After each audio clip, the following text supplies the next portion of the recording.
You pick up your phone 40 seconds after putting it down. You don't remember deciding to. Your thumb just moves, the screen lights up, and you're scrolling before you've even registered why. But the real answer is far stranger than weak willpower. There's an old philosophical question buried inside that motion. The question is simple. Are you choosing this, or is something choosing it for you? Philosophers call this the problem of free will. Not as an abstract puzzle, but as a live wire running directly through your pocket right now. You feel like you're choosing to check your phone. The decision seems to come from you, a clear act of will. But the philosopher Baruch Spinoza, writing in the 17th century, argued something unsettling. He claimed people believe they're free only because they're aware of their actions, but unaware of the causes that produced them. You feel the choice. You don't feel the 100 small forces that built it. What forces? Every time your phone buzzes and you check it, a small release of dopamine fires in your brain.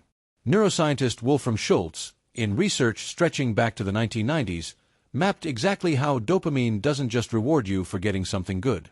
It rewards you for the uncertainty of not knowing if you will. Certain rewards are satisfying. Uncertain rewards are addictive. Your phone is built entirely around that uncertainty. You don't know if the next refresh holds a message, a like, or nothing. Behavioral researcher Natasha Schull spent years studying slot machine design before turning her attention to phones, and she found the architecture nearly identical. Random reward schedules. Endless small loops. A device engineered to exploit the same uncertainty circuit your brain evolved to chase food and danger with. So here's the philosophical knife edge. If your hand reaches for the phone because a dopamine system, shaped by engineers who studied exactly how to trigger it, pulls you there before conscious thought arrives, in what sense did you choose it? App designers have openly discussed borrowing techniques from casino design. Pull to refresh mimics the motion of pulling a slot machine lever.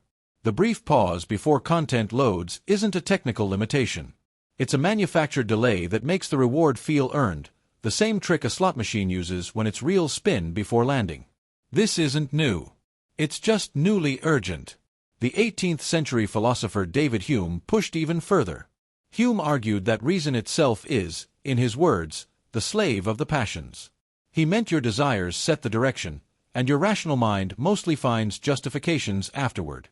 You don't pick up the phone because you concluded it was a good use of 10 minutes. You pick it up, and only then does your mind supply the reason. I should check if anyone replied. I'll just look for a second. Notice that last one.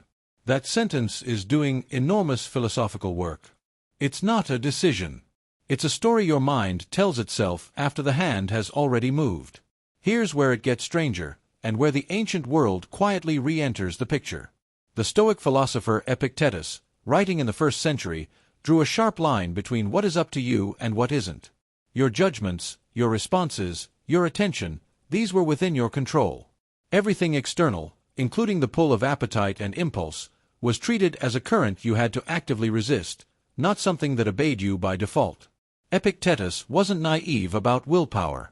He assumed impulse was strong and constant, a thing requiring real practice to redirect, not a switch you simply flip. Modern phone design didn't invent the battle between attention and impulse. It built a machine optimized to win it, repeated thousands of times a day, against a mind that evolved expecting only a handful of high-stakes decisions like this in an entire lifetime. Your ancestors faced uncertain rewards too. Will there be fruit on that tree? Will the hunt succeed? But those moments were rare, separated by hours of ordinary, low-stimulation time.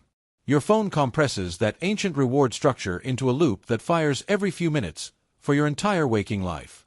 So which is it?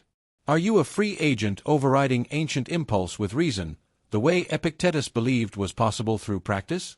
Or are you, as Spinoza suspected, simply unaware of the causes pulling your hand, mistaking the feeling of choice for the reality of it? Most philosophers who've taken this question seriously land somewhere uncomfortable in between. You're not a puppet. But you're also not as free as the moment feels.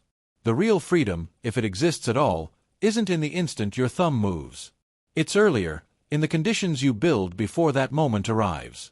Whether the phone is in the room, whether the notification is on, whether you've practiced noticing the impulse a half second before it becomes an action. That half-second is small. But philosophically, it might be the only place free will actually lives. For nearly all of human history, no object existed that could reach into your pocket dozens of times a day and ask for your attention using techniques borrowed from gambling research. Epictetus taught self-mastery against impulses that arrived occasionally, provoked by real hunger or real threat. He never had to teach a student how to resist a machine optimized, by teams of researchers, to be irresistible. The philosophy is old. The opponent it's now being used against is not. Tonight, when your phone buzzes and your hand starts to move before you've decided anything, you won't feel 40 seconds pass without noticing. You'll notice the gap. And in that gap, for just a moment, the question won't be whether you're addicted. It will be whether you were ever choosing at all.